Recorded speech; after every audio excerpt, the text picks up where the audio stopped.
시간 35분이 발표돼서 바로 진행을 하는 걸로 하겠습니다. 계속 그 참석자분들이 오실 텐데요. 진행하면서 또 진행하면 될 것 같습니다. 그러면 그 굿 인터넷 클럽 그 5번째 순서 진행하도록 하겠습니다. 오늘 진행은 아까 말씀드린 대로 여러분들 잘 아시는 에디터이의 김국현 대표님께서 맡아주시겠습니다. 큰 박수로 환영해 주시기 바랍니다. 네, 여러분 안녕하세요. 반갑습니다. 김국현입니다. 굿 인터넷 클럽 50. 오늘 50분이 훨씬 넘게 오셨습니다. 굿 인터넷 클럽 여러분들 지금 벌써 오늘부터 시작한 이 행사가 여름으로 접어들고 있습니다. 그 이름이 암시하듯이 좋은 인터넷을 한번 만들어보자. 좋은 인터넷을 만들기 위해서 우리가 고민할 것이 무엇인지 함께 고민해보는 시간을 갖기 위해서 저희가 매달 이렇게 모여가지고 각각 이제 뜨거운 토픽들을 다뤄왔습니다. 요즘 정말 좀 무더운데 오늘 토픽은 아주 더 무더운, 여러분들이 무덥게 여러 가지 의미로 이제 여러분들을 무덥게 만드실 그런 토픽일 것 같아요. 뜨겁기도 뜨거운 거고 듣다 보면 사실 여러 가지 답답한 얘기도 또 있을 수가 있을 것 같아요. 왜 이렇게 좋은 것들이 잘 안 되고 있을까? 이런 것들도 또 생각해 볼 수 있는 자리일 것 같고요. 오늘 여러분들 익히 알고 계시는 분들도 계시고, 처음 보시는 분들도 계실 텐데, 아주 이제 훌륭하신 분들을, 모셨습니다. 그리고 이분들이 지금 하고 있는 것들의 이제 공통점은, 요즘 여러분들이 관심 있는 것 중에, 가장 핵심적인 부분하고 연결이 되어 있어요. 바로 이제 모바일이죠. 모바일인데, 우리 지금 2007년부터 너무나 잘 되고 있습니다만, 한 가지, 많은 분들이 여전히 이제 답답하다고 생각하시는 게 있다고 합니다. 그게 뭔가 봤더니, 가치를 주고 받는 일.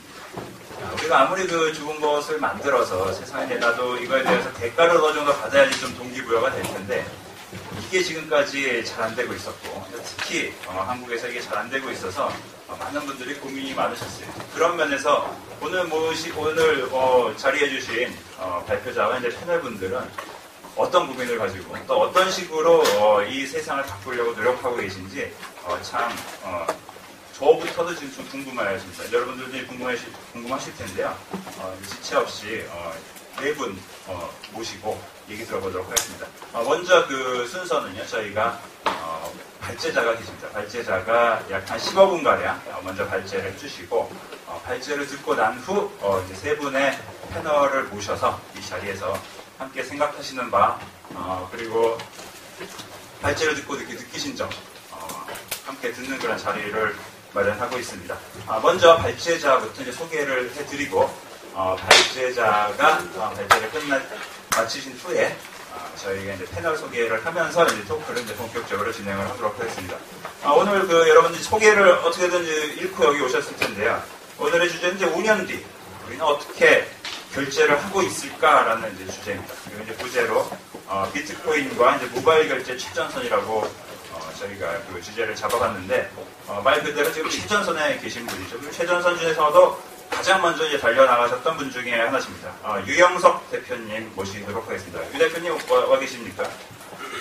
예. 이렇게 잘생기셨습니다. 이거 갑자기 부담이 된다. 예. 유영석 대표님, 쑥스러우셨죠? 가운데로. 1981년생, 미국 쿠퍼 유니언 대학 전기공학 전공, 런던 대학교 금융학 석사 및 UN 우주사무국에서 재난관리부서에서 근무하셨습니다. 미국 쿠퍼 유니언 대학이 그 전액 장학금을 주는 그 매우 명문. 네. 대단합니다. 예. 우주사무국에서 그런 데가 있었군요. 네. 그리고 이제 우주인 후보였던 이제 고산시하고 이제 기술창업지원 공익단체도 공동 설립하시고, 또 소셜 펀딩 회사를 설립하신 크라우드 펀딩. 굉장히 젊으신 분인데 별거 다 하셨습니다. 그리고 이후 실리콘밸리에서 창업 교육을 받고 한국에 들어와서 이제 작년에 국내 최초로 비트코인 거래소 이제 코빗을 설립하셨습니다. 그리고 최근에는 이제 실리콘밸리로부터 실리콘밸리부터 이제 바로 투자를 유치를 하셨습니다. 유영석 대표님 모시고 비트코인에 대한 얘기를 한번 들어보도록 하겠습니다. 여러분 큰 박수로 환영해 주셨으면 감사하겠습니다.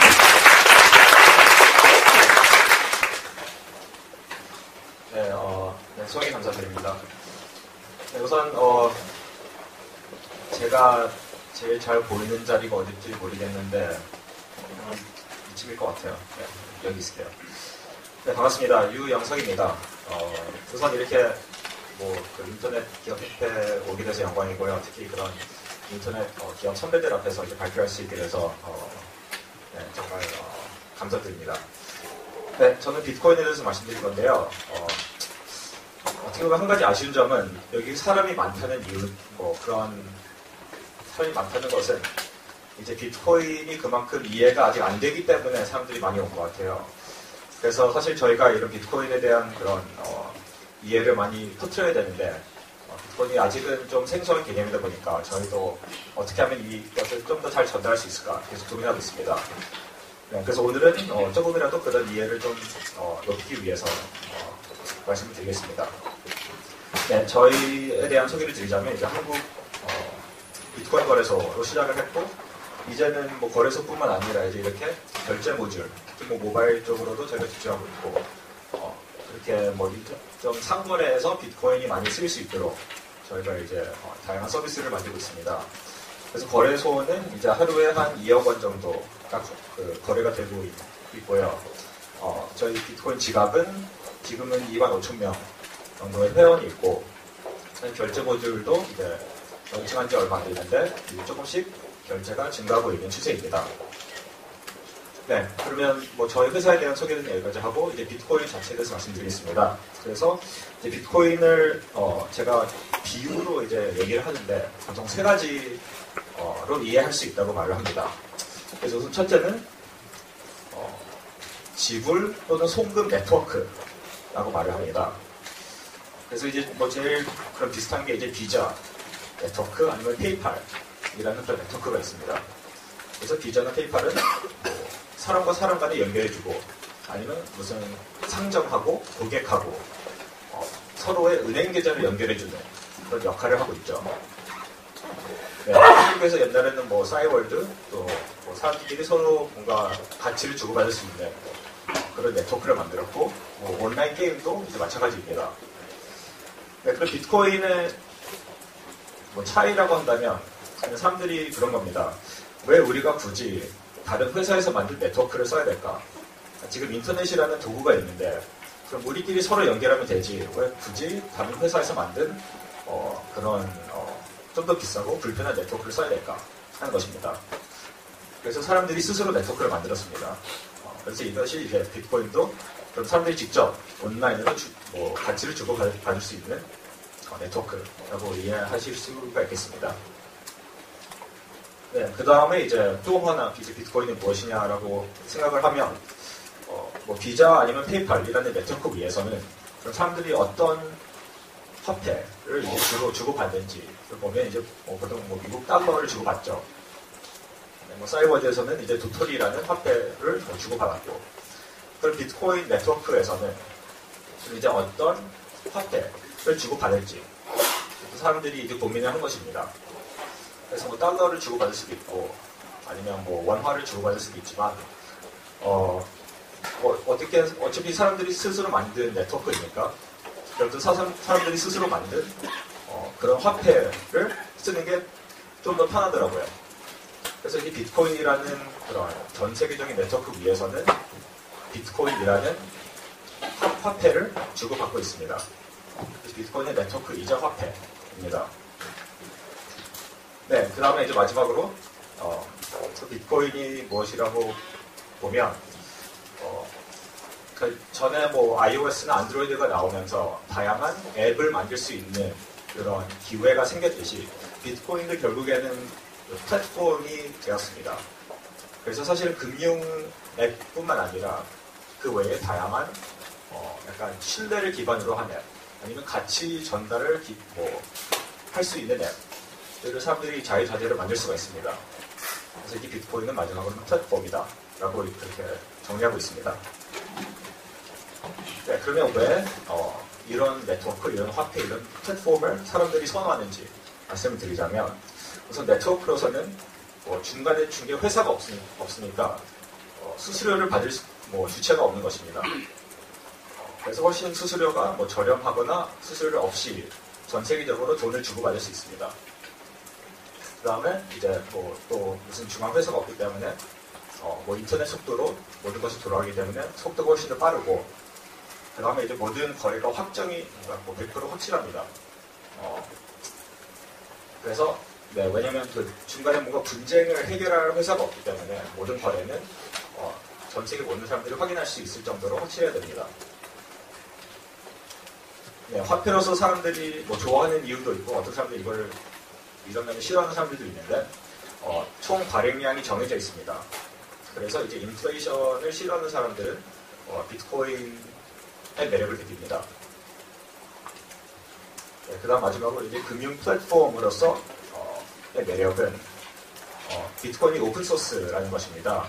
그래서 뭐 리눅스나 뭐 안드로이드와 같이 누구나 그 소스 코드를 뭐 분석할 수 있고, 거기다가 뭐 마음대로 코드를 추가할 수 있기 때문에 네, 무슨 뭐 개발자들이 무슨 금융을 이용한 앱을 만들 때 무슨 어떤 회사에서 만든 그런 특정 가상화폐를 이용하는 것보다 비트코인을 이용하는 게 훨씬 더 쉽고 훨씬 더 리스크가 없고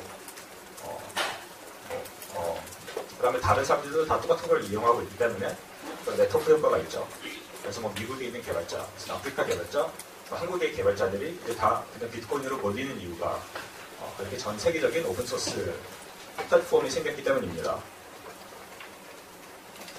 네. 시간 얼마 남았죠? 네네. 네, 그 다음에 작동 원리에 대해서 간단히 말씀드리겠습니다.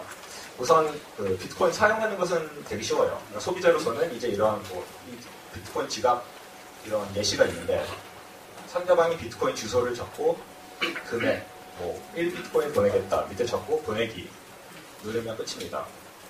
그러니까 어떻게 보면 이메일 쓰는 것보다 더 쉽죠. 네, 근데 이제 비트코인의 뭐 그러면 그 아래에는 어떤 일이 일어난지를 이해하려면 돈이라는 거를 이해해야 되는데, 이제 어떤 화폐든지 중요한 것이 위조를 하면 안 된다는 것입니다. 그러니까 위조하기 되게 힘들어야 돼요. 그래서 저희가 종이 화폐를 갖고 있으면 위조를 방지하기 위해서 이제 호로그램이라는 걸 넣고 뭐 특수 잉크를 넣고 뭐 특별한 그런 종이를 사용하죠.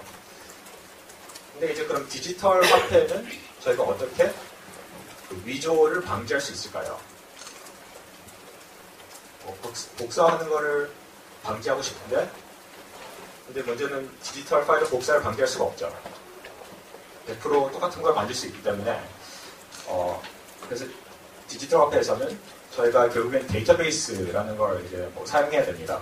그래서 모든 사람들의 계좌 정보와 잔고를 다 저장한 결국엔 데이터베이스가 필요한 것이고, 뭐 페이팔, 비자, 뭐 국민은행, 농협에서 하는 것은 다 이런 데이터베이스를 관리하는 일을 하는 거죠. 그래서 해킹을 뭐 받을 수 없게 만들어야 되고, 오류가 나면 안 됩니다. 그래서 마찬가지로 비트코인도 이런 데이터베이스가 있는 건데, 그러면 누가 이 데이터베이스를 관리를 할까요? 뭐 미국 무슨 연방은행에서 관리를 하는 건지, 아니면 무슨 뭐 비트코인 협회가 있어서 하는 건지. 네. 근데 비트코인은 이제 중앙회사가 없다고 말씀드렸는데, 비트코인에서는 이 데이터베이스, 정말 중요한 이 작업을 누가 하냐면 전 세계 모든 사람이 같이 하는 것입니다. 그래서 이 하나의 데이터베이스를 전 세계 모든 비트코인 사용자한테 뿌렸습니다. 그래서 이제 누가 한 명이라도 거래를 발생시키면 전 세계 모든 다른 데이터베이스가 똑같이 업데이트가 되는 구조입니다. 결국에 연동된 데이터베이스 기술이라고 볼 수 있어요. 근데 그러면 이렇게 간단한 원리라면 왜 여태까지는 이렇게 안 했을까 하는 질문이 나옵니다.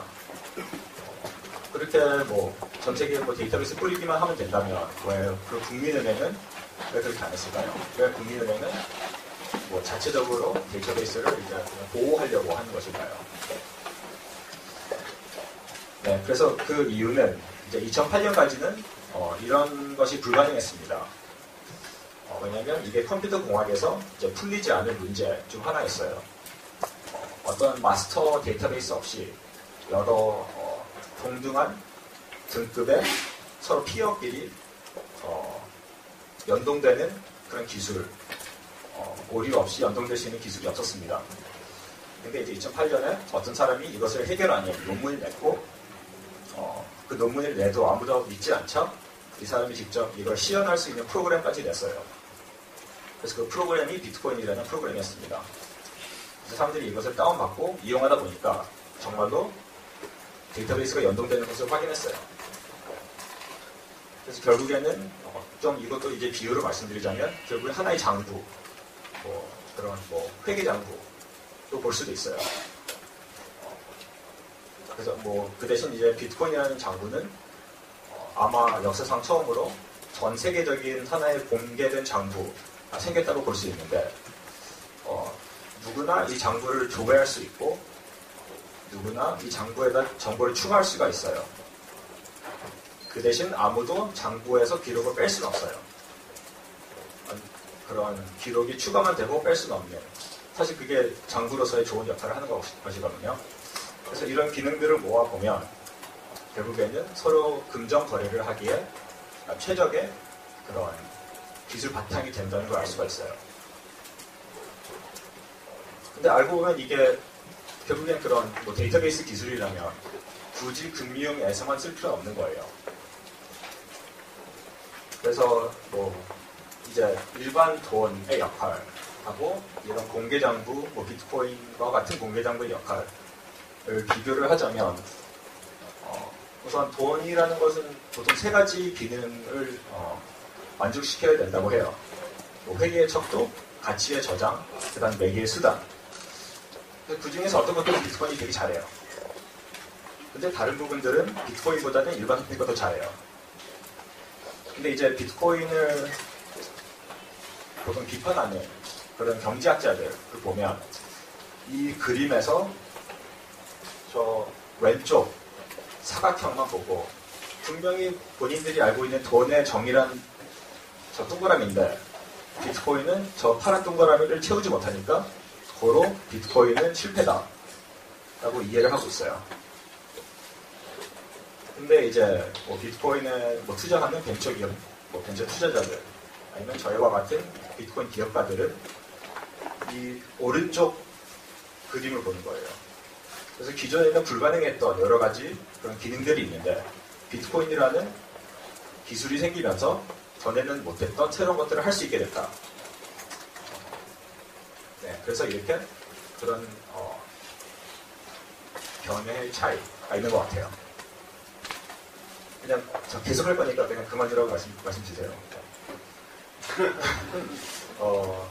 그래서 이제 비트코인을 어떻게 분류를 할까라고 말하면 저는 이것이 비트코인이라고 얘기하는데, 이 말은 라틴어로 이것만이 종류이다라는 거예요. 기존에 없었던 종류니까 이것만이 스스로 뭔가 장르를 만들었다. 그래서 비트코인은 돈이냐, 비트코인은 네트워크냐 그렇게 얘기할 수도 있지만 결국에 비트코인은 비트코인이다 라고 이해를 하고 그것을 활용하려고 하면 훨씬 더 마음이 편해져요. 네. 그렇게 얘기할 수 있고, 네, 그래서 비트코인의 그런 발전 단계를 보면 저는 한 5가지 시기로 나누는데, 처음에는 학계하고 서브컬처에서 이것을 알아차렸어요. 왜냐면 사실 이런 분야에 대해서 아는 사람들이 전 세계에 몇 명 없었기 때문에 그래서 2009년, 2010년에는 그렇게 있다가 이제 2011년, 12년에는 암시장에서 이것을 화폐로 사용하기 시작했습니다. 그러다가 2012년, 2013년에는 약간 이게 투기의 대상이 됐어요. 그래서 저희 나라에서도 한 11월, 12월 달에 한번 그런 붐이 있었고, 근데 사람들이 이제 보기에는 아마 올해부터는 비트코인이 일반 상거래에 사용되기 시작하는 그 원년이 아닌가 하고 생각하고 있고, 그런 이제 새로 나오는 뉴스들 들어보면 이제 점점 많은 상점에서 비트코인을 받고 있습니다. 네, 그다음 그 마지막 비트코인의 그런 모습은 무엇일까를 생각해 보면 이제 약간 인터넷과 같은 기본적인 우리 생활의 그런 인프라, 되어서 인터넷은 정보를 주고받는 그런 플랫폼이라면 비트코인은 가치를 주고받거나 그런 신뢰를 주고받는 그런 플랫폼이 되지 않을까 하고 사람들이 기대를 하고 있습니다. 네. 그래서 비트코인의 프로필을 보면 이제 총 발행량은 시가총액 환산해 보면 한 8조 원어치가 되고요. 그래서 전 세계 다른 화폐들하고 비교해도 한 세계 한 70위 정도가 되는 그런 화폐가 되었습니다. 하루에는 한 430억 원 정도 결제가 일어나고 있고 결제 건수로 보면 한 6만 5천 건 그리고 그런 비트코인 지갑 계좌 수 제일 큰 곳 네 군데를 합해보면 500만 계좌 정도가 된다고 합니다. 네, 그러면 이제 좀 더 고난이도 그런 컨셉을 제가 설명드리려고 하는데 이제 그 비트코인 거래에 있어서 결국엔 비트코인 거래라는 것은 그 데이터베이스에다가 이제 정보를 기록하는 일이거든요. 그래서 내가 누구한테 돈을 줍니다라고 그 데이터베이스에다가 적기만 하면 그것이 거래가 일어났다고 이제 사람들이 여기는 거예요. 그 거래 안에다가 제가 메시지를 더 담을 수가 있어요. 그래서 내가 누구한테 1비트코인을 주는데 이 거래는 어제 점심값을 위한 것입니다. 그렇게 적을 수가 있고 아니면 조건을 달 수가 있어요. 내가 누구한테 2비트코인을 주는데 조건으로는 밖에서 비가 오고 있으면 2비트코인이 가는 거고 밖에서 비가 오지 않으면 비트코인이 나한테 다시 돌아옵니다. 그렇게 조건을 달 수가 있어요. 그래서 이 조건이 결국에는 하나의 계약이 되는 거예요. 근데 이제 기존 계약하고의 차이는 기존 계약에서는 내가 누구랑 계약을 작성하고 예를 들어서 비가 오면 나한테 돈을 주세요. 그러면 계약을 약간 보험 같은 걸 이제 계약을 한다면 계약을 양쪽에서 사인을 한다고 하더라도 상대방이 나한테 돈을 안 줄 수가 있어요. 그냥 계약을 이행하지 않으면 되잖아요.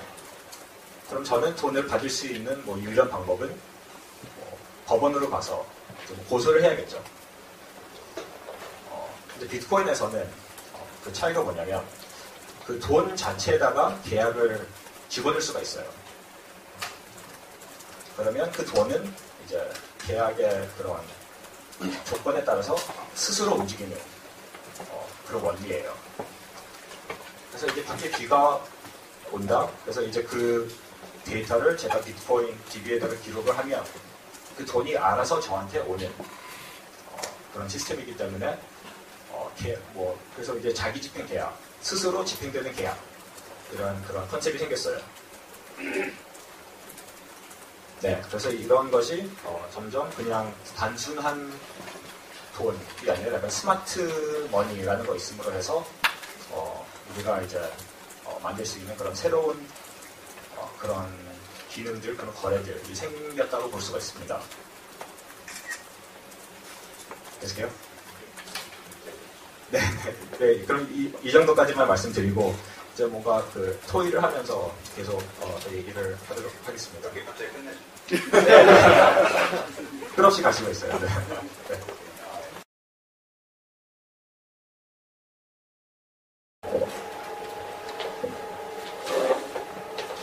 네, 반갑습니다. 다시 한번. 예. 오늘 그냥 이게 우리 자담회가 아니기 때문에 제가 누구 말씀해 주십시오 하고 하면은 이제 마이크 받아서 하시는 게 아니라 늘 마이크는 내가 먼저 그 얘기를 해야 되겠다는 심정으로 하지 않으면 한마디도 못 하실 수가 있습니다. 그 토크 분위기로 제가 누구 이렇게 배려해가지고 이런 거 하지 않습니다. 왜 나왔는지 사람들이 궁금해하실 수가 있기 때문에 늘 자연스럽게 그냥 좀 해주시면 좋겠습니다. 먼저 그 비트코인 얘기 아주 잘 들었습니다. 근데 오늘 그 많은 분들이 이제 비트코인이 궁금해서 이 자리에 오셨다고 이제 아까 말씀해 주셨는데 많은 분들이 비트코인이 좀 걱정이 돼서 나온 거는 아닐까. 비트코인이 굉장히 뜨거웠었어요. 그 작년 말까지만 하더라도 비트코인이 한 비트코인이 처음에 한 10몇 달러 하던 게 몇 달러까지 갔죠? 1200달러까지 갔다가 지금은 650. 그 여러 가지 우여곡절이 있어서 그 뜨거웠던 열기가 좀 많이 식은 것 같은 느낌이 들어요. 그래서 비트코인 어떻습니까? 지금도 뜨겁습니까? 고문일 것 같긴 합니다만 직접 당사자 앞에서 여쭤보는 게. 저부터 답변해 드리자면, 네, 그 일반 대중에서는 약간 우선 약간 그런 센세이션 같은 거는 좀 쉬운 것 같은데, 그거는 뭐 사이클로 왔다 갔다 하더라고요. 근데 이제 그런 진짜 기술을 만드는 사람들 아니면 뭐 벤처 투자하는 분들 사이에서는 오히려 요즘에 훨씬 더 뜨거워진 것 같습니다. 훨씬 더. 네. 그래서 그 이유는 사실 언제나 비트코인이 망할 거라는 그런 뉴스들이 많이 나오고 그런 사건들이 많이 발생해도 알고 보니까 비트코인 망하지 않거든요. 그래서 오히려 더 견고하구나라는 걸 사람들이 더 믿고 그 다음에 훨씬 더 자신감이 생기는 것 같습니다. 네, 우리 김관우 선임연구원님, 얼마 전에 쓰신 보고서가 비트코인 이제 화폐 논쟁을 넘어서 플랫폼으로서 이제 잠재력의 구상중이라는 보고서를 쓰셨어요. 그러니까 거기서 지금까지의 이제 주 관심사가 이제 화폐였다면은 점점 더 중요해지는 부분이 이제 모바일 결제 포함해서 그런 쪽이다라고 이런 취지셨는데요. 어떻습니까? 지금 객관적으로 보시면. 일단 작년까지만 하더라도 이게 이제 화폐로서 사람들이 과연 이게 작동을 하는지 이런 게 관심이 많았던 것 같습니다. 그래서 이제 비트코인이 거래소에서 거래되는 이제 거래 가격 수준 자체에 대해서 그게 하셨다시피 이제 일부 등코인당 1,200달러까지 돌파하는 그런 모습을 보면서 이게 과연 어떻게 될 것인가 이런 이제 관심을 많이 불러일으키는 계기가 됐는데 그 이후로 또 이제 폭락을 하면서 또 한편에서는 이것이 이제 끝난 것이 아닌가 비트코인이 이제 그런 또 반응을 볼 수가 있었습니다. 근데 또 한편에서는 여전히 이제 실리콘밸리라든지 월스트리트라든지 돈 냄새를 맡으신 분이랄까요. 그런 분들의 또 관심은 더 확장되는 모습을 볼 수가 있었습니다. 그러니까 그런 이제 겉으로 보이는 그런 이제 거래 가격 수준이 아니라 이 비트코인이 가지고 있는 그런 잠재력, 플랫폼으로서 잠재력이 굉장히 무궁무진하기 때문에 그런 운용 가능성에 대해서 굉장히 크게 보고 앞으로 지금 존재하고 있는 많은 이제 금융 인프라 측면에서 이제 와해시킬 수 있는 능력이라든지 그를 넘어서 이제 인터넷 오브 머니라고 불리는 그런 가능성까지 점점 더 확장되고 있는 것이 더 부각되고 있는 게 아닌가 생각합니다. 플랫폼으로서의 잠재력이 좀 더 구체적으로 어떤 게 있을까요? 플랫폼이라면 이제 일종의 이제 장을 마련한다고 할 수가 있는데 간단하게 화폐로서 측면을 보면 이때까지 기존 금융 체제에서 하지 못했던 거를 비트코인이 할 수 있는 가능성이 많이 열어줬다고 볼 수가 있을 것입니다. 간단하게 보시면 기존 같은 경우에는 물리적인 장벽이라든지 수수료 장벽 때문에 하지 못했던 많은 거래들이 있을 겁니다. 또 한편에서는 또 우리나라 같은 경우에는 액티브엑스라든지 공인인증서 같은 그런 이제 제도라든지 규제 자체가 또 한편에서는 또 장벽이 될 수도 있을 것 같고요. 그런 장벽들을 없이도 비슷한 거래라든지 할 수 있는 여러 가지 이제 거래를 만들 수 있는 이제 장을 마련했다는 자체가 굉장한 이제 플랫폼에서 가능성을 가지고 있는 게 아닌가 이렇게 판단하고 있습니다. 예, 그럼 여러 가지가 복잡한 거라든지 장애물을 뛰어넘어서 코인 주고받듯이 비트의 세계에서 이제 할 수 있다. 이런 잠재력인 것 같은데요. 공인인증서 액티브엑스 말씀을 하셨습니다. 이게 참 박 대표님. 네. 뭔가요? 공인인증서 액티브엑스. 오늘은 그 얘기 안 하고 싶었는데. 네. 비트코인하고 연결해서 얘기를 드리자면 비트코인만 가지고 제품을 팔거나 사고 싶다는 분들의 문의가 적지 않고요. 페이게이트로 네네네. 그러니까 우리는 산전이지만 공인인증서나 액티브엑스 여러 가지 플러그인이 있는 그런 카드나 이런 거 갖지 않고 그냥 비트코인으로만 물건을 팔고 싶다. 이런 분들이 굉장히 적지 않으시고요. 과거보다. 그 비트코인이 일반 명사로서의, 그러니까 고유 명사로서 지금 이 비트코인을 네네네. 네, 그렇죠. 그래서 저는 일단 간단하게 말씀드리고 넘어가자면 5년 후쯤 됐을 때는 우리가 이미 체감하고 있듯이 일단 달러 전체적인 글로벌 결제 시장에서의 달러의 비중은 지금보다 훨씬 더 줄어들 것이고 거기에 이제 알리페이나 이런 중국 위엔화가 많이 올라와 있을 것이고 그와 거의 동등하거나 어쩌면 더 많은 부분에 비트코인이 차지하고 있을 거라고 저는 분명히 예상을 합니다. 그래서 저희는 사실 2010년 처음에 스타트 할 때부터 비트코인 스터디만 열심히 하고 있었고요. 이제 한 사람이 전담해서 비트코인을 지금 계속 뭔가를 직접 하고 있는데, 이거 비트코인은 우리가 알고 있는 그 공인인증서나 액티브엑스하고 전혀 무관하니까 훨씬 더 유저들에게 많이 빨리 확산될 거라고 생각을 하고, 다만 16년간 이 업종에서 계속 있어본 사람 입장에서는 또 어느 날 갑자기 비트코인이 이제 물량이 늘어나거나 판매 취급고가 늘어나게 되면 정부에서 또 세금은 어떻게 해야 된다, 이거는 규제에 위배된다, 뭐를 또 해가지고 가지고 와라라는 것들이 뒤늦게 나와서 굉장히 많은 사람들의 반응을 잡을 것이라는 예견이 돼서, 만약에 비트코인을 취급하고자 하거나 아니면 비트코인 산업에 관심이 있는 분야라면, 부분들이라면 분들이 미리 이제 뒤늦게 정부에서 뭘 하지 마라, 뭐를 해라, 이거를 해갖고 와라라고 할 게 아니라 지금부터 같이 향후에 대한민국에서 결제 분야의 3분의 1을 비트코인이 차지할 거라고 보고 같이 미리 준비를 해서 뒤늦게 우리가 많은 손실이나 필요 없는 기회비용을 쓰지 않게 할 수 있는 그런 준비나 서로의 어떤 약속들을 해가면서 가면 너무 좋지 않을까 그런 생각을 합니다. 네. 아, 예. 3분의 1 정도까지도 이제 그렇게 보시는군요. 네, 아쉽게도 여기 있는 우리 생에서는 전체 비트코인을 쓰지는 않겠지만, 그 다음 시대쯤 됐을 때는 더 많아지지도 않을까, 저는 그런 생각을 합니다. 네.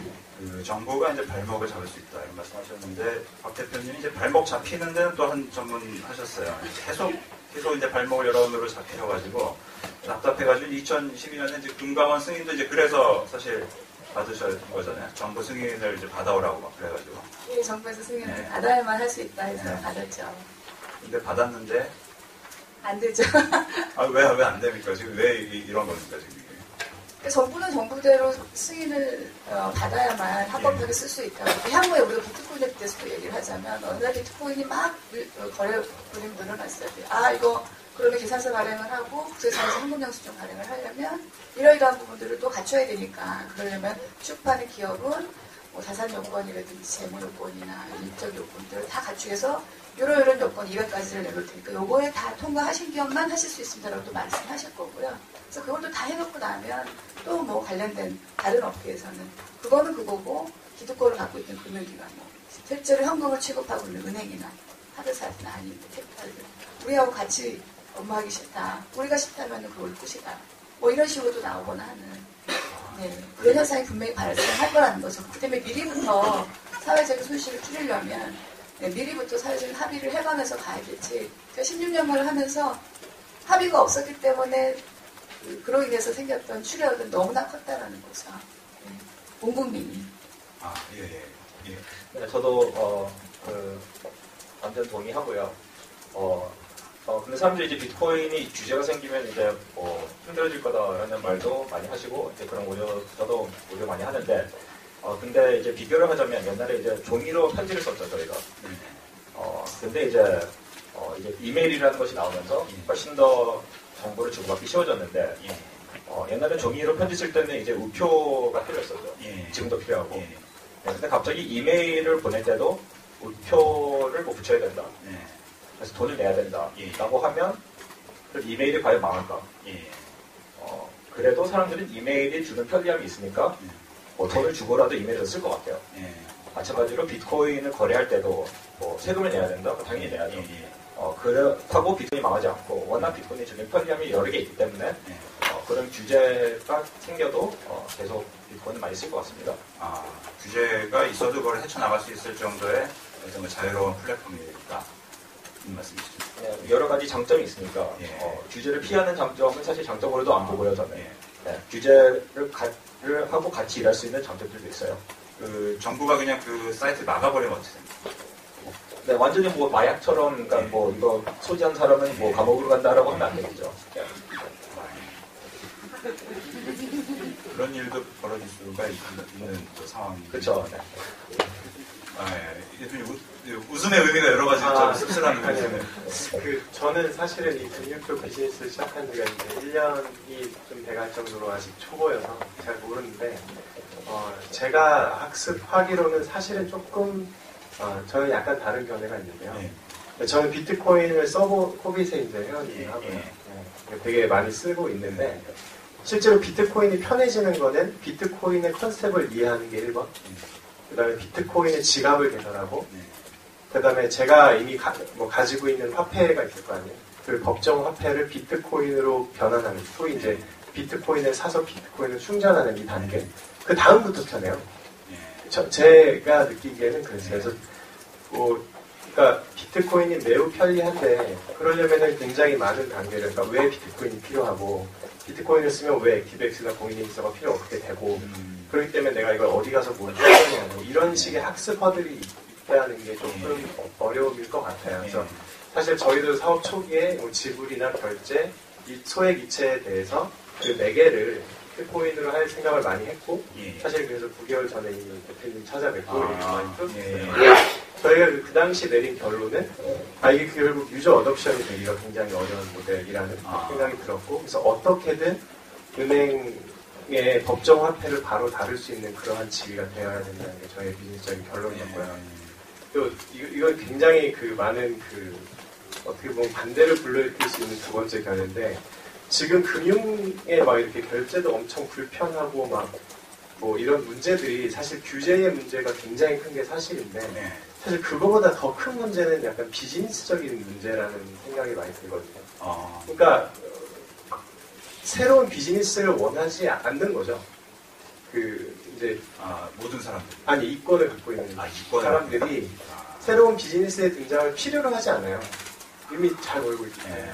그래서 사실 제일 중요한 건 그 사람들이 이런 새로운 플랫폼이 필요하도록 비즈니스적인 니즈를 창출하는 게, 그것만 되면 제가 보기엔 규제는 오히려 역으로 풀릴 수 있는 문제라는 생각이 조금 들더라고요. 그래서 그 비즈니스적인 판을 먼저 짜는 게 먼저라는 게 1번. 그리고 기존의 유저의 결제 혹은 이체 경험과 가장 시음레스하고 가까워야만 어덕션이 일어난다는 것. 이런 생각이 들어요. 예, 그 아까 말씀하신 것 중에 그 이권을 가지고 있는 사람들. 근데 박 대표님 지금 마이크를 드셨는데 아까 하신 말이 또 갑자기 생각이 나요.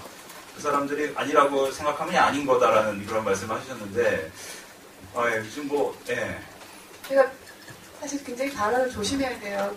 그래서 조금 뭐 잘못 글이 올라오면 호출 받거든요. 저 또 여의도 가야 되는데. 그래도 그냥 있는 대로 얘기를 하면 가장 큰 이권이라고 하긴 그렇고, 좀 가장 큰 파워는 현재는 대한민국은 정부인 것 같아요. 맞잖아요. 그리고 그래서 우리 뭐 당사자주의가 아니고 우리나라는 정부의 모든 책임을 주는, 그래서 우리나라는 뭐 이런 야쿠자도 없고 사진고도 없고 뭐 없다 그러죠. 뭐 세 가지가 없잖아요. 조청년이 없고 이러는데, 그래서 어느 갑자기 또 비트코인을 그럼 정상적으로 쓰려면 공인인증서를 앞에 달아서 써라 라고 하시면 또 써야 될 수도 모르거든요. 그러니까 제일 그 가장 큰 이권을 가지신 분들에게 또 혜택이라고 하긴 그렇고, 그분들이 우려하는 부분들을 우리가 미리 준비를 해야겠다. 저는 이제 이미 많은 경험을 해서. 그래서 세금에 대한 부분도 분명히 이슈가 있을 것 같고, 캘리포니아나 독일이나 뭐 대리 발표도 했잖아요. 그래서 세금 이슈도 굉장히 중요할 것 같아서 저희는 벌써 3년 거의 넘어가지만 피지로서 비트코인을 핸들링을 한다면, 아직은 뭐 정부하고 대놓고 비트코인 관련돼서 어떻게 하면 앞으로 좋을까요? 미리 얘기합시다. 이러지 못했는데, 그러나 그 가장 중요한 이권을 가지신 분들에게 필요로 하는 세금 문제, 그 다음에 자금 세탁 방지, 물론 이제 인명성에 대한 부분도 굉장히 중요하잖아요, 비트코인이. 그러기는 하지만 또 거기에 대해서 우리가 할 수 있는 자금 세탁 방지는 어떻게 할 건지, 우려하는 부분들에 대한 것들을 잘 준비를 해서 탁월한 좀 더 한 단계 높은 비트코인에 대한 그런 부분들을 꺼내놓으면 좀 발목 잡힌 일이 적지 않을까, 저는 그런 생각을 합니다. 지금 이권을 가지신 분들은 그냥 지금 이 세상에 그냥 그대로 있었으면 참 좋았어요. 좋은 생각들을 하고 계실 것 같아요. 왜 이렇게 그냥 복잡하게 해가지고 이상한 스마트폰 같은 게 나와가지고 나의 삶을 이렇게 피곤하게 하는지, 그런 생각들을 하실 수밖에 없을 것 같은데, 그 토스 서비스도 어떻게 보면은 그런 틈을, 지금 어떤 이런 그 사람들이 답답해하는 부분을 틈을 이제 파고 등장을 하셨는데, 어떻습니까? 최근에 제가 그 토스 서비스를 좀 들어가 보니까 이런 이제 메시지가 있어요. 토스 서비스에 토스 서비스의 핵심적인 파트너가 몇몇 은행으로부터 통상적인 관례를 벗어난 제재를 받을 수 있는 상황이 생겨 안타깝게도 이제 토스 서비스를 잠시 중단합니다. 네. 이 무슨 말입니까 이게? 상세하게 말씀드리기는 어려운데, 예. 뭐 말 그대로고요. 일단 근데 이제 그 안에는 사실은 기존에 뭐 어떤 뭐 저희의 이제 잘못은 아니라 저희 파트너사가 조금 잘못한 부분도 분명히 있고 해서 예. 근데 상세하게 얘기할 수 있는 그런 부분은 아닌데. 예. 뭐 그와 사실 그 센텐스를 보고 많은 분들이 뭐 은행 혹은 뭐 어디선가 제재를 한 거다 예. 이렇게 생각하시는데 사실 그런 부분은 아니에요. 예. 그게 좀 안타깝긴 한데 근데 그럴 수 있죠. 그럴 수 있는데 저희가 사실 토스 서비스를 기획하면서 제일 집중했던 거는 아까 얘기의 연장선상에서 그렇다라면 법적이거나 행정적인 혹은 어떤 그런 문제보다도 일단 유저가 쓰는 뭔가를 만들어야 된다는 게 1번. 그 다음에 그게 엄청나게 잘 쓴다는 게 확인이 되면은 그 다음에 그거를 이용해서 뭐 어떤 비즈니스적인 이해를 정부를 포함해서 뭐 은행, 카드사 등등에게 만들어줘야 된다는 게 그게 2번이고요. 사실 저희는 그래서 제가 지금 얘기한 것 중에 페이즈 2에 있고 어느 정도 잘 정리가 돼서 뭐 이제 그 런칭을 할 수 있을 걸로 다시 재런칭을 할 수 있을 걸로 기대를 하고 있고요. 예. 혹시 모르시는 분들 위해서 토스 서비스 아주 짧게 한 30초 정도만 어떤 서비스인지 좀 설명해 주시죠. 토스는 일단 기본적으로 P2P 송금 서비스고요. 그래서 그냥 곧 런칭한다는 카카오 뱅크월렛과 거의 유사하다고 보시면 되는데, 그러니까 사용자가 자신의 계좌를 등록해서 거기서 이제 보낼 금액 입력하고 받을 사람을 선택하고 뭐 비밀번호 입력하는 정도의 간단한 절차만으로 송금을 이제 완료할 수 있는 그런 플랫폼이고요. 이제 그걸 이용해서 나중에 이제 결제로 저희가 진출하고자 하는 계획을 가지고 있는 거고요. 토스는 그런 플랫폼에서 정말 간단하게 그냥 첫 번째 화면에서 숫자를 입력하고 보낼 금액, 두 번째 화면에서 받을 사람을 선택하고 세 번째 화면에서 비밀번호 입력하면 그냥 이체가 끝납니다. 그런 서비스. 앱이 없어도 앱이 있습니다. 반드시 있어야 돼요. 받는 사람도 있어요. 받는 사람은 필요가 없습니다. 보내는 사람만 있습니다. 보내는 사람만 있으면 됩니다. 그러니까 기존의 뱅크월렛도 뭐 이제 이건 뱅크월렛의 어떤 카카오의 엄청난 마케팅 파워로 넘어갈 부분이긴 하겠지만 받는 사람도 항상 설치해야 되거든요. 예. 그러니까 예를 들어 좀 상상하기가 어려운 게 제가 월세 아주머니한테 월세 보내는데 아주머니 근데 제가 보낼 건데요. 일단 이 앱을 설치하시고요. 계좌 등록하시고요. 이걸 가입하셔야 돼요. 그러면 제가 얼마 보낼게요. 이게 기존의 이체 경우가 굉장히 다르기 때문에 사용자들이 수용하기가 굉장히 어렵거든요. 그래서 역시 유저 어답션이 안 일어난다고 생각을 하고요. 그래서 저희는 이제 받는 사람이 필요 없는 구조를 만드는 게 중요하다고 이런 생각이 있어요. 뱅크월렛 얘기가 나왔습니다. 그 대기업들이 이제 아주 속속 지금 또 참여를 하고 있어요. 뱅크월렛은 금융결제와 이제 또 손잡고 굉장히 양지에서 이제 시작을 하시는 그런 지금 상태에 있는 것 같고 최근에 이제 약간 다를 수 있습니다. 이제 네이버도 이제 자회사를 통해가지고 여러 가지 하고 있습니다. 페이코라는 것도 또 하고 계신 것 같고 또 글로벌하게 이제 페이스북도 유럽 쪽의 어디 은행에 전자화폐 발급업자로 등록을 해서 지금 아주 뜨거워지고 있는 것 같은데요. 기존에 지금 이렇게 대기업들이 참여를 하게 되면 기존의 어떤 그동안의 질서, 이제 PG가 있고, 은행이 있고, 이제 스타트업이 이렇게 나눠갔던 이런 질서가 상당히 많이 흔들리거나 그러지는 않을까요? 중국의 예만 보더라도 여러분 어떻게 생각하십니까? 네, 제가 답변하죠. 근데 당분간, 그래서 앞으로 향후 5년에서 10년간은 굉장히 많은 그런 과도기적인 일들이 생길 것 같아요. 지금도, 그동안도 있었지만, 그동안은 대부분 다 로컬 안에서 일부 있었었고, 이제 스타트를 끄는 것 같은데, 과도기적인 그런 상황들이 굉장히 많이 여러 가지 일어날 것이고, 거기에는 규제도 물릴 것이고, 그다음에 타국 기업의 어떤 진출 문제라든가 아니면 다른 나라와 그다음에 우리나라와의 어떤 호환성 문제, 환율 문제 이런 부분도 있을 것 같은데 그런 게 한동안은 굉장히 많이 오르락내리락 할 것이고 그게 적정 시간이 흐르면 다시 수평으로 가지 않을까 이렇게 저는 제가 바라보는 시장입니다. 수평이라는 게 어떤 상황이에요? 이렇게 마구 좀 안정화가 이렇게 가는 거죠. 네. 저도 첨언하자면 다른 생각이 그러니까 지금의 이와 같은 페이스북, 카카오 등이 이렇게 덤벼드는 이유가 저는 기본적으로 뱅킹 자체가 은행에서 하는 게 아니어도 된다는 컨셉이 생긴 것 같거든요. 그러니까 쉽게 얘기하면 대부분 지금 영업점 가서 이체하는 사람 없잖아요. 다 집에 앉아서 스마트폰이나 PC로 뱅킹을 하고 뭐 CD나 ATM기를 처리하는 거 포함하면 한 85%가 이미 비대면으로 거래가 일어나고 있거든요. 비대면이라는 결국 인터넷 서비스라는 얘기고, 그러면은 이렇게 비대면 상태에서 사용자에게 최적의 경험을 주는데 가장 잘하는 게 결국 네이버나 카카오처럼 인터넷 기업들이거든요. 그러니까 사용자 경험을 설계하고 최적의 경험을 제공하는 걸 잘하는.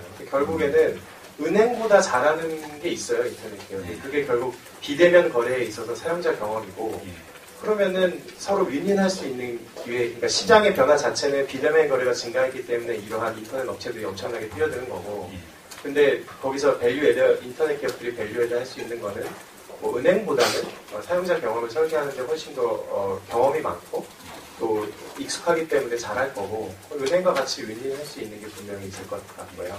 그런 맥락에서 이런 움직임들이 글로벌하게 있는 게 아닌가 하는 생각이 듭니다.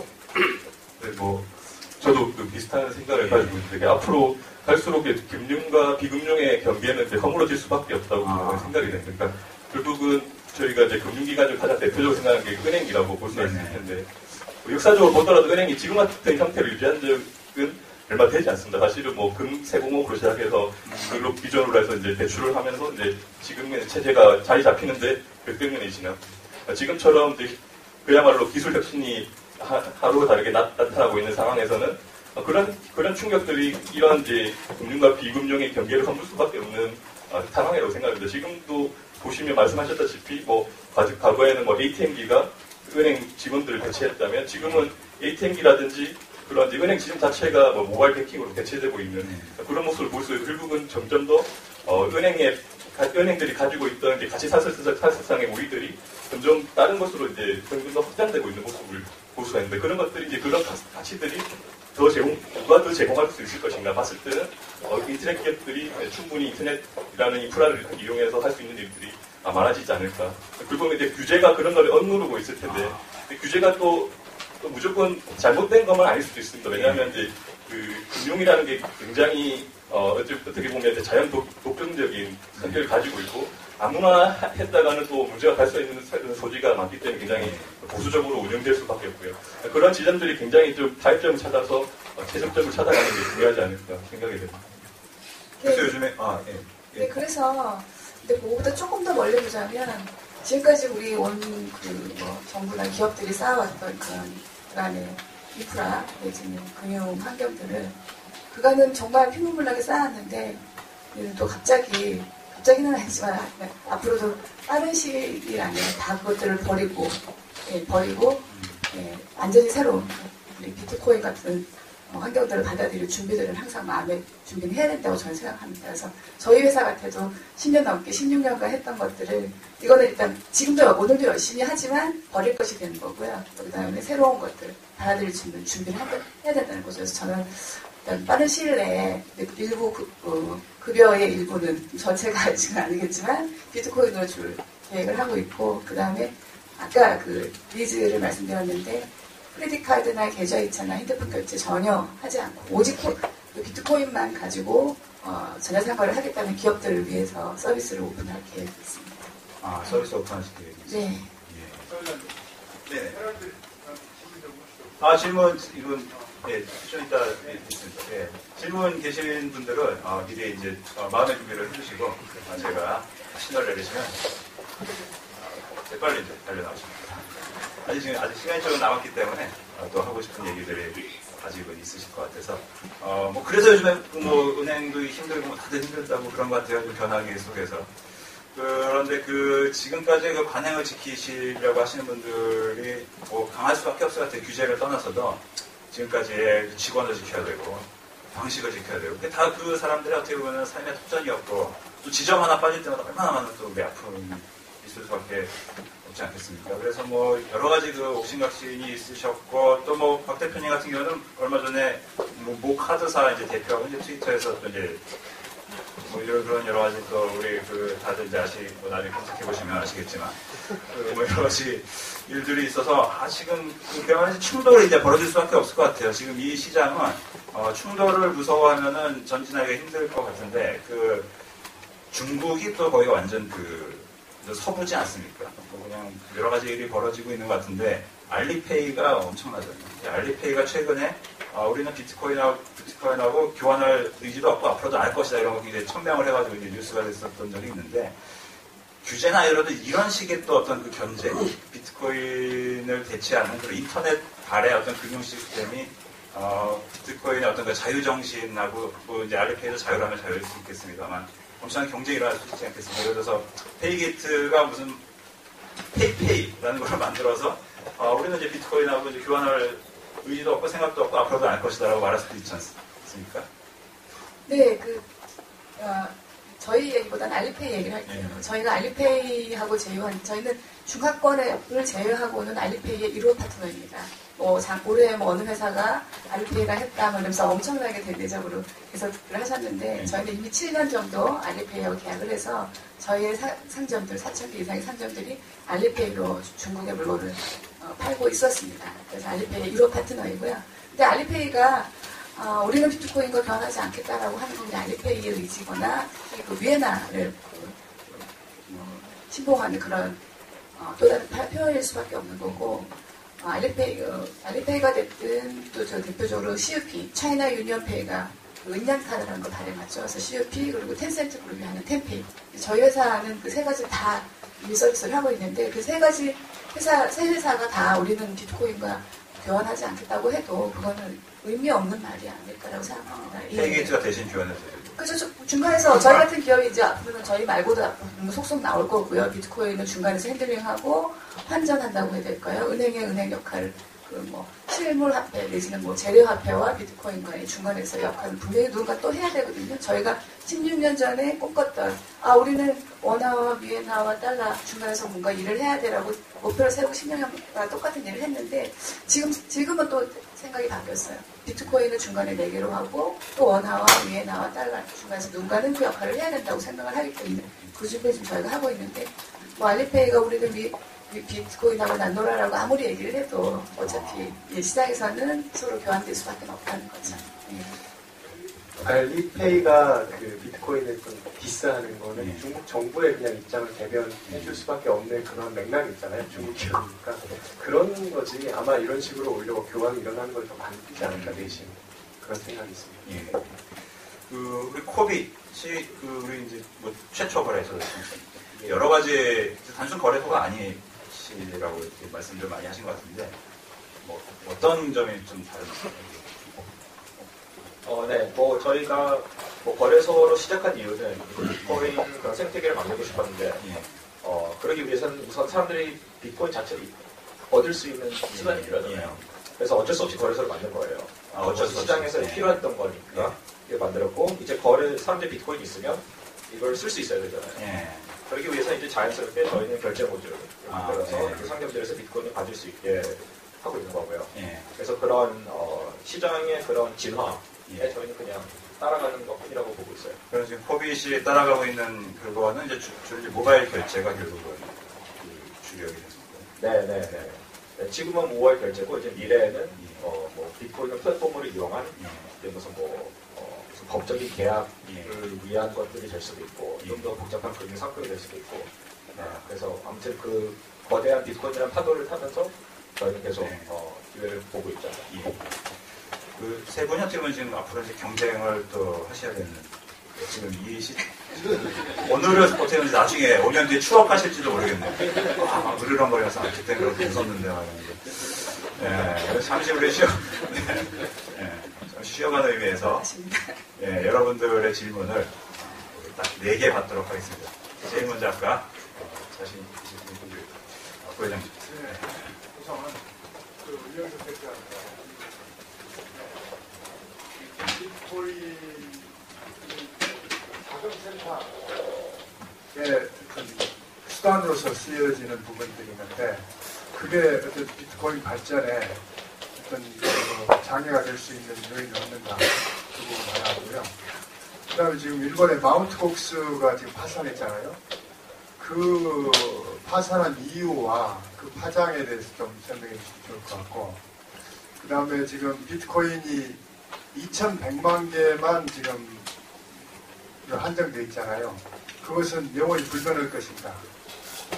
그 부분에 대해서 좀 설명을 부탁드리고, 우리 김건우 연구원한테 말씀드리고 싶은 것은, 지금 중국이 지금 위어바오라는 지금 알리바바가 MMF를 지금 내놔가지고 중국에 상당히 큰 어떤 파장을 일으키고 있는데, 그래서 결국 중국 정부가 알리바바와 텐센트한테 은행과 커버까지 지금 내주는 상황까지 돼서 중국 금융이 상당히 빠른 속도의 혁신이 지금 이루어지고 있다고 보는데, 왜 대한민국에서는 그런 일이 안 벌어지고 있는지, 대한민국이 앞으로 그런 어떤 변화가 올 가능성은 없는지, 그 질문을 좀 드리고 싶습니다.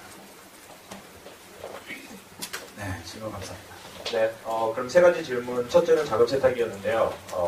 네, 저희 스스로도 이제 그런 자금 세탁 방지 그런 체계도 저희도 있고, 저희는 이제 은행이나 금융권에서 하는 그런 것을 최대한 벤치마킹하고 있습니다. 그리고 나중에는 오히려 그런 규제가 더 명확해질 것 같은데, 그러기 전에는 저희가 따를 수 있는 제일 그래도 까다로운 그런 조건들을 따르려고 하고 있습니다. 둘째는 마운트복스였는데, 이제 뭐 옛날에 일반 은행들도 가끔가다 망한 적이 있죠. 그래서 뭐 무슨 시티 은행이 망한다고 해서 달러라는 화폐가 뭐 문제가 있는 걸까요? 네, 그건 아니죠. 그래서 마운트복스 같은 회사들은 이제 옛날에 비트코인 처음 나왔을 때는 이게 장난감 돈이었기 때문에 무슨 장난감 사이트, 장난으로 사이트를 만드는 사람들이 이거를 다루기 시작하다가 어쩌다가 비트코인이 너무 빨리 크면서 이 사람들이 뭐 감당할 수 없을 정도로 그런 세계적인 규모가 돼서 이제 그런 망한 사례들이 많은 것 같습니다. 그래서 이제 그런 1세대 비트코인 기업들은 이제 다 없어지고 있고 약간 물갈이 시대거든요. 그래서 요즘에 생기는 비트코인 기업들은 그런 금융을 기반으로 하거나 보안을 기반으로 하는 좀 더 그런 좋은 투자를 받은 그런 회사들이 생기고 있습니다. 마지막으로 그 2,100만 개에 대한 제한에 대한 질문이셨는데, 네, 비트코인 자체의 그런 코드에는 이제 2,100만 개까지밖에 발행이 안 된다라는 그런 로직이 있기 때문에 비트코인을 이용하는 모든 사람들은 그 로직에 참여하는 것이거든요. 근데 뭐 영원이라는 말은 제가 뭐 드릴 수 없기 때문에 그건 모르겠고, 그냥 아무튼 당분간 보기에는 비트코인이라는 것은 2,100만 개라는 그런 것이 하나의 같은 정의인 것 같아요. 그래서 그거는 뭐 바뀔 것 같진 않아요. 네, 좋은 질문을 해주신 것 같네요. 일단 금융이란 자체가 일단은 본선 자체가 굉장히 보수적이라는 것이 일단은 주로 이제 선진국에서 그런 혁신들이 상대적으로 덜 일어나는 원인들이 아닌가. 특히나 이제 우리나라 같은 경우에도 아까 현실에 있는 그런 많은 이제 장벽들을 말씀을 하셨는데, 그런 이제 보수적인 측면뿐만 아니라 그런 현실에서 적용되는 규제 과정에서의 그런 이제 관료들의 관료주의라든지 그런 면들이 일정 부분 작용을 하고 있는 거라고 생각을 합니다. 그리고 특히나 근데 그럼에도 불구하고 제 생각에는 그런 것들이 결국은 풀릴 수밖에 없다고 생각하는데, 대표적으로 이제 최근에 스마트폰이 대중화되면서 저희가 이제 스마트 혁명이라는 걸 받아들이게 되면서 많은 이제 핸드셋 업체들이 많이 무너지는 걸 봤지 않습니까? 특히나 우리나라 업체들도 위험을 겪게 되고, 그런 것들이 특히나 뭐 아이폰이 나왔음에도 불구하고 우리나라는 뭐 위피라는 규제를 통해서 그런 것들 억지로 막다가 겨우 이제 받아들이면서 큰 충격을 받게 되는 모습을 볼 수가 있었는데, 그런 규제들이 아무리 눌리라고 해도 이런 기술 혁신들을 막을 수 없다고 생각하고요. 그런 면들이 지금 말씀하셨다시피 이제 중국에서는 그런 알리바바가 했던 것들이 MF를 모집하고 이런 것들이 이제 기존에는 영업 채널을 통해서 이제 물리적인 채널을 통해서 했던 거를 SNS를 통해서 할 수 있는 그런 가능성을 보여주고, 중국 입장에서도 당국 입장에서도 그러한 가능성이 충분히 말이 된다는 거를 이제 감수성이 충분히 받아들일 수 있다고 생각합니다. 그러니까 그런 이제 새로운 혁신에 대한 규제 당국들의 이제 얼마나 이해를 하고, 아까 말씀하셨듯이 학습 퍼즐이 분명히 있을 텐데요. 그런 것들을 당국에서 얼마나 공부를 하고 빨리 따라잡느냐가 지금 앞으로의 그런 다가오는 혁신을 흡수할 수 있는 능력에 어떻게 충격으로 작용을 할 것인지 아니면 기회로 작용할 것인지 그런 걸 좌우하지 않을까 생각이 듭니다. 그런 이제 사회적인 맥락에서 그런 것들이 좀 더 받아들일 필요가 있지 않는가. 우리보다 후진국이 중국도 그런 새로운 금융 상품을 내놓는데 왜 대한민국 금융당국은 그런 생각을 못 하느냐 이런 부분 안타까운 네. 제가 말씀드립니다. 일단은 이게 기초 체제 자체가 아직까지는 이제 비트코인이라는 이런 이제 새로운 이제 금융 수단 자체가 대중화되지 않았다는 게 가장 큰 이제 이유로 이제 제기를 하고 있는 것 같고요.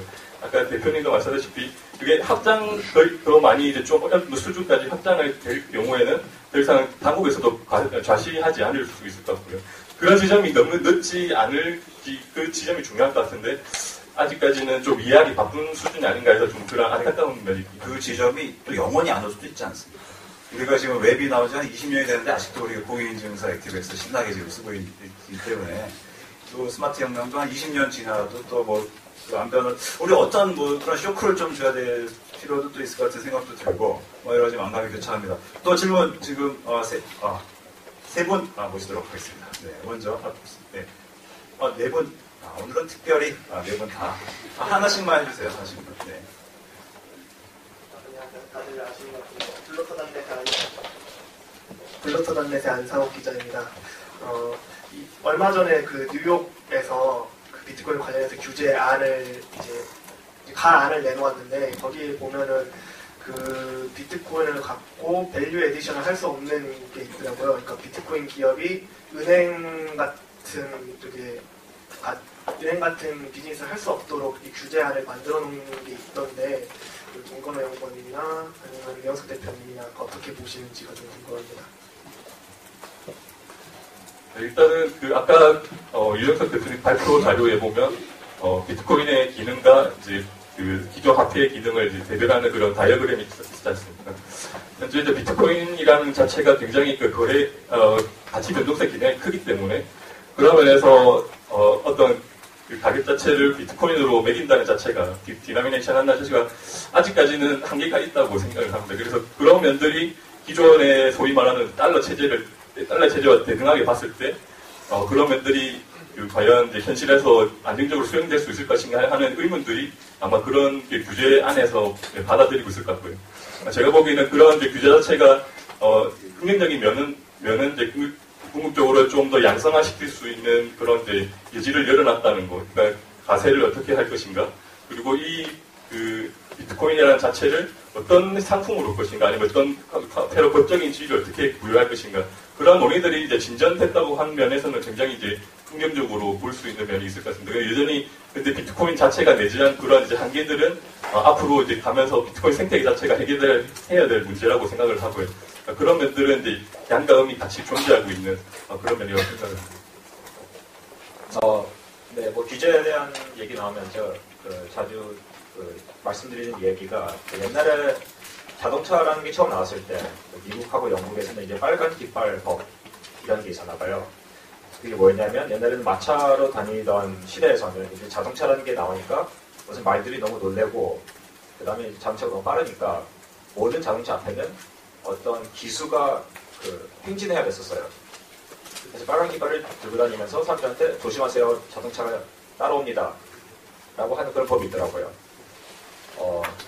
그래서 언제나 규제가 처음 나올 때는 약간 오버리액션을 먼저 하는 게 맞는 것 같아요. 맞다기보다는 그런 현상이 있는 것 같고 그래서 지금 그 뉴욕에서 나오는 것도 우선은 최대한 까다롭게 뉴욕에서 제시를 한 거고 그 다음에 지금 이제 공공 피드백 기관이거든요. 그래서 이 비트코인 기업들에서도 이제 피드백을 드릴 거고 그래서 최종적으로 어떻게 실행이 될지는 두고 봐야 되는 것 같아요.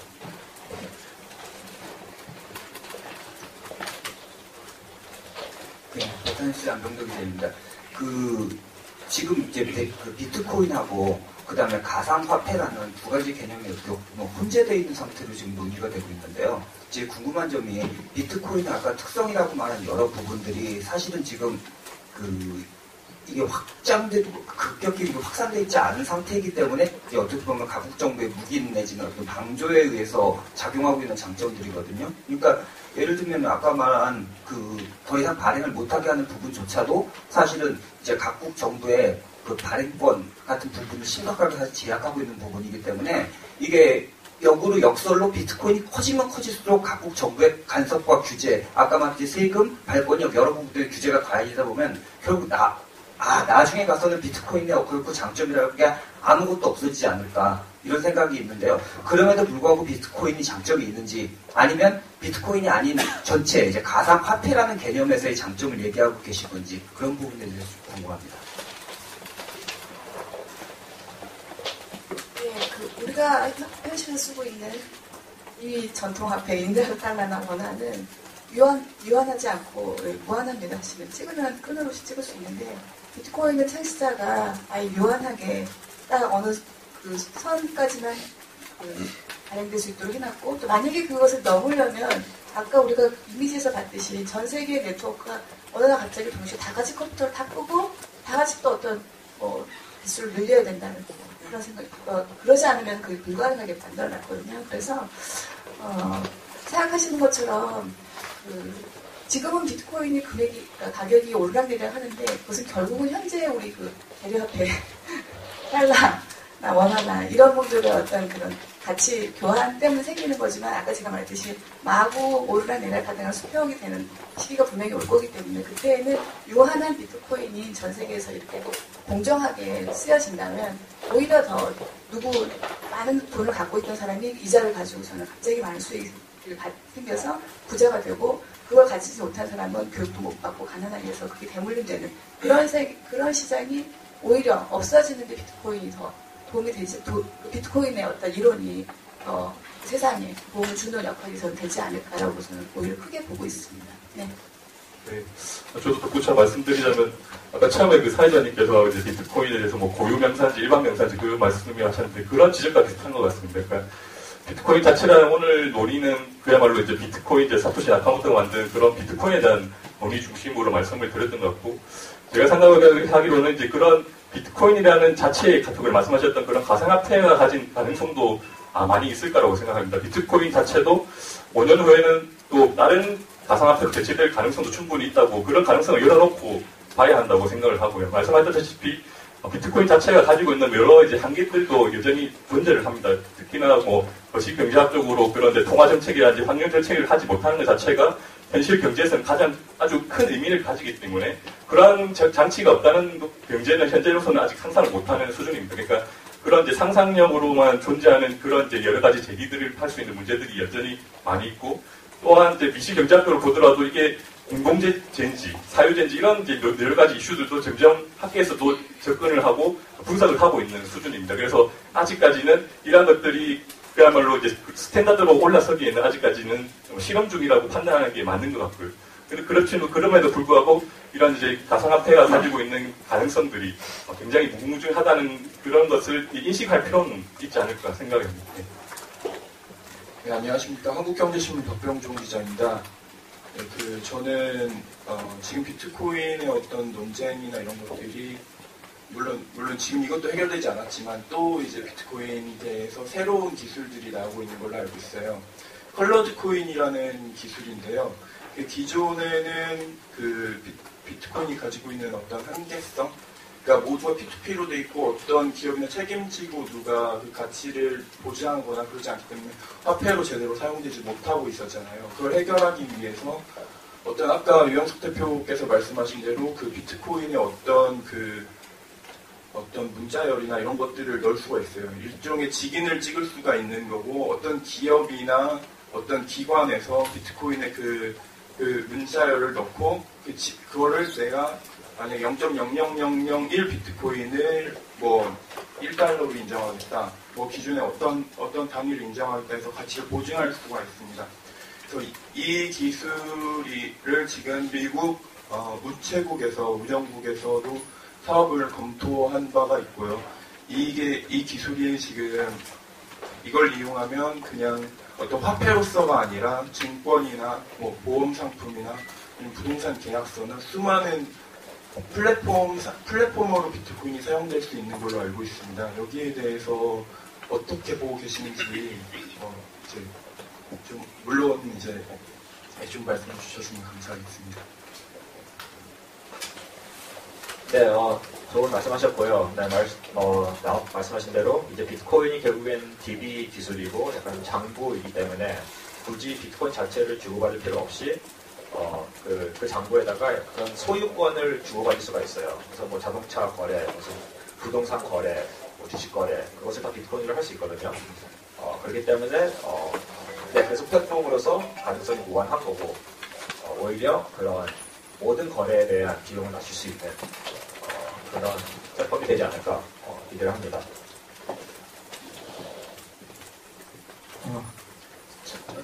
제가 읽어온 독서는 딱 한 가지 질문을 알고 싶어서 온 거였는데요. 제 주변에서 이 질문에 답을 잘 못 들었기 때문에 여기 와보니까 방금 프레젠테이션 제일 마지막 페이지 했던 내용이 제 궁금증하고 다 맞아서 되게 잘했다고 생각이 됐는데 그 자기 집행 계약이라고 하신 거 있잖아요. 이게 굉장히 놀라운 게 아까 비가 오면 거래가 일어나고 비가 안 오면 거래 안 한다. 이 얘기 좀 이용하면 해치를 할 수 있는 거잖아요. 환율이 상승되면 거래가 일어나고 뭐 환율이 떨어지면 거래 안 한다. 이렇게 조건을 프로그램에서 넣는 이 기술이라는 게 지금 비트코인의 고유명사 비트코인을 말씀하신 건지 아니면 그냥 암호화폐에서 그런 게 할 수 있다는 가능성을 말씀하신 건지 그러니까 그런 게 이미 존재하시다는 건지 아니면 뭐 미래에 얘기하시는 건지 궁금하고요. 만약 그렇게 한다면 그걸 프로토콜 업데이트를 해야 될 거잖아요. 근데 사용자들이 대다수가 프로토콜 업데이트에 동의해줘야 되는데 그 업데이트 과정 어떻게 일어나는 건지 궁금합니다. 네, 그 부분적으로는 지금도 가능하고요. 네, 그렇게 프로그램 명령을 넣어서 조건에 따라서 이제 거래들이 발생하는 것들이 부분적으로 가능하고 이제 다른 코인들, 이제 비트코인 말고 알트코인들에서는 오히려 그런 계약에 특성화된 코인들도 이제 나왔어요. 그래서 이제 보통 어떻게 되냐면 그런 데서 실험을 많이 해요. 그래서 거기서 이제 좋은 것들은 메인 비트코인에서 그걸 받아들여요. 그래서 이제 알트코인은 약간 그 실험의 대상이 되는 거고 메인에서는 이제 좀 더 안전하게 받아들이는 그런 트렌드도 있고요. 네, 제가 지금 답변드렸나요? 그러니까 추가 코멘트. 그러면 저기 계약마다 새로운 코인을 계속 만들어야 된다는 뜻인가요? 아니요, 약간 어떤 계약이든지 잘 받아들일 수 있는 그런 플랫폼의 코인. 뭐 이더리움이라는 게 있는데 에테리움이라고 그런 것이 오히려 계약을 위해서 만든 코인도 있어요. 그 계약을 그 좋은 계약을 발견돼서 삽입할 때 그러니까 프로토콜 업데이트를 해야 되는 거 아닌가요? 그러니까 이제 뭐 프로그램 쪽으로 가면 이제 Turing Complete라는 게 있어요. 프로그램에 어떠한 로직이든지 다른 프로그램 언어로 함축할 수 있다는 건데 비트코인은 아직은 Turing Complete가 아니에요. 그래서 예를 들어서 무슨 루프 같은 게 없어요. 프로그램에서. 왜냐하면 이게 끝없이 돌면 이제 비트코인이 정지되거든요.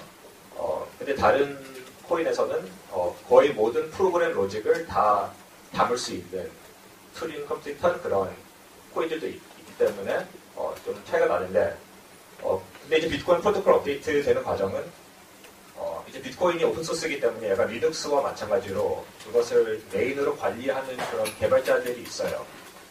근데 뭐 누구나 참여할 수 있지만 그렇게 메인 개발자들이 뭐 새로운 업데이트를 이제 발표를 하고 사람들이 원하면 다운을 받으면 되는 것이고 원하지 않으면 다운 안 받으면 돼요.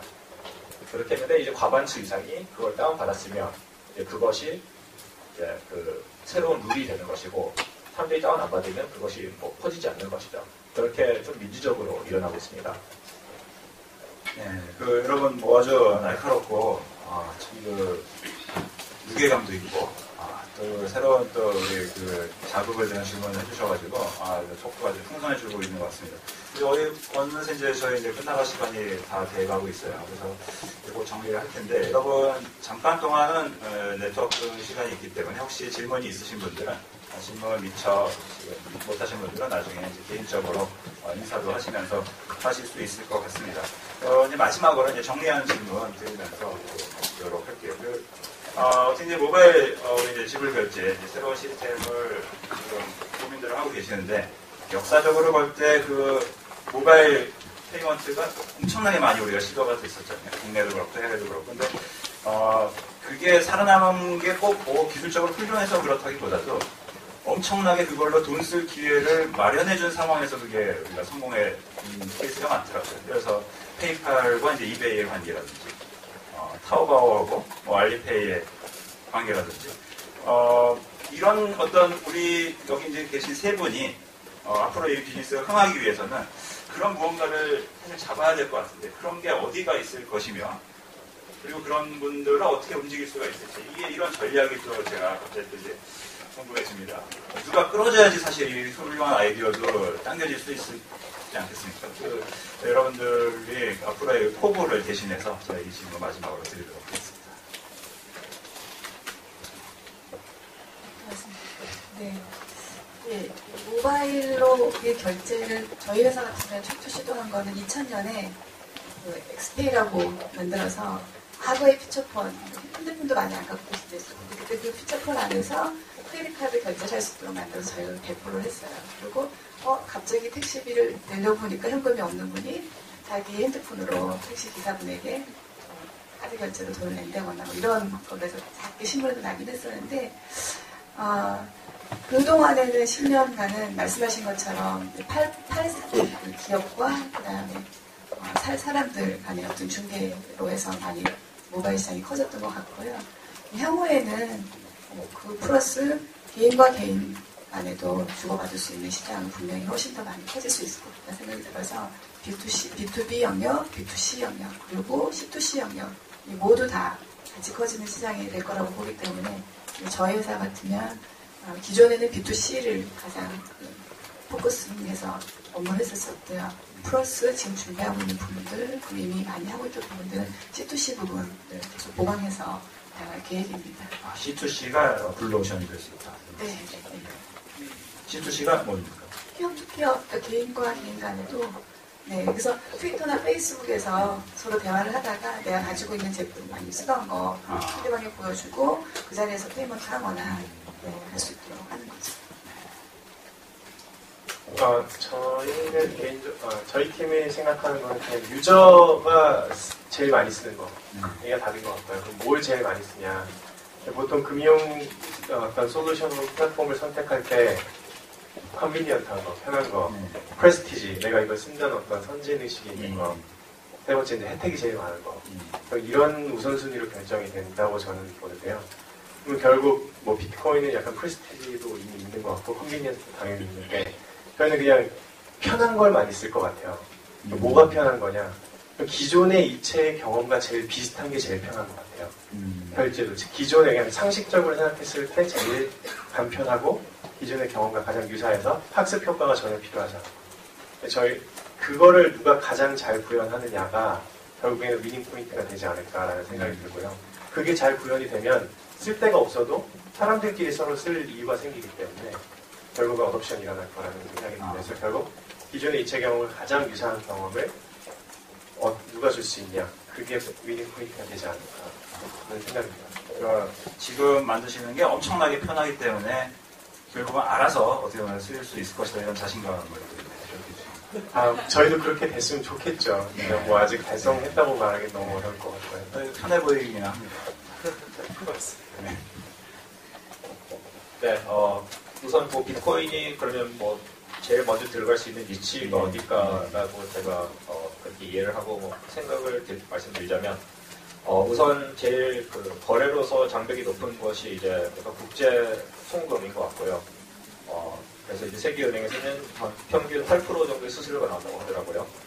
그래서 비트코인은 그것을 뭐 60원 이하로 내릴 수 있기 때문에 우선 국제 송금, 특히 이제 소액 결제인 것 같아요. 왜냐면 소액을 보낼 때는 오히려 수수료 부담이 더 높은데 비트코인은 뭐 10원이든지 뭐 1원이든지 서로 전세계 어디든지 낼 수 있기 때문에 그래서 그런 면에서는 한국에서는 이제 그런 K-팝 수출에서 뭐 저는 뭐 천성이 코트라는 것 때문에 사실 이슈가 됐었는데 사실 비트코인이 그걸 다 해결하고 있거든요. 그런 식으로 국제 소액 결제를부터 비트코인이 좀 그런 가치를 많이 보이지 않을까 생각이 듭니다. 그러면 지난달에 저희 주제가 역직구, 직구 이런 거였었거든요. 그쪽이 엄청나진 기회가 있기 때문에 그쪽 부분도 이제 뜨거웠을 것 같습니다. 마지막으로 우리 누가 연구원님. 저는 직접 뭐 사업을 하고 있는 상황이 아니라 뭐 주적인 얘기를 말씀드리기는 그렇지만 어떤 다른 측면을 보자면 뭐 비트코인이 아니라 이런 이제 그쪽은 대안화폐라고 볼 수가 있을 텐데 이런 것들이 뭐 시민 운동이라든지 뭐 그런 쪽에서 많이 일어나고 있는 뭐 이제 대안화폐 운동 같은 그런 측면에서 이제 활용할 수 있는 여지가 많을 것 같습니다. 최근에 보면 뭐 강원도에서도 지역 카페를 만든다고 뭐 그런 이제 기사를 본 적이 있는데요. 실제로 뭐 영국 같은 경우에는 뭐 헐시티라는 지자체에서 실제로 이제 헐코인을 도입을 해서 지역 경제 활성화를 위해서 쓰고 있는 도입을 해서 이제 활용하고 있는 그런지 여러 가지 시도들이 나타나고 있는데 우리나라에서도 뭐 꼭 비즈니스 측면이 아니더라도 이런 것을 좀 더 공적인 부분에서 활용할 수 있는 여러 가지 그런 이제 상상력을 하는 게 좀 자유롭게 열려 있으면 좋지 않을까 생각이 듭니다. 아, 네.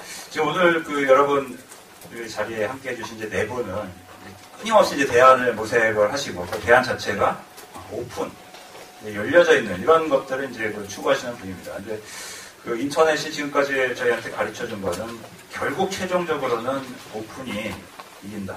오픈이 승리한다라는 걸 여러 가지 우리 사례로 알려줬었거든요. 근데 이분들의 이제 실험이 5년 뒤에도 과연 성공할 수 있을지 함께 좀 주의 깊게 그리고 애정을 가지고 왜냐하면 우리의 그 애정이 사실 이 세상을 조금씩 변화시키는 거지 않습니까? 그래서 내버려두면은 아까 말씀하신 기득권을 가지고 계신 분들이 지금 이대로 딱 좋은 지금 이 세상 그대로 그냥 가져가기를 바랄 수밖에 없기 때문에 어떻게 보면 인터넷의 힘으로 좋은 인터넷의 힘으로 이 세상이 조금씩 바뀌어갈 수 있었으면 좋겠습니다. 오늘 그 네 분 자리해 주셔서 대단히 감사드리고요. 여러분 큰 박수 해주시면 대단히 감사드립니다. 저희는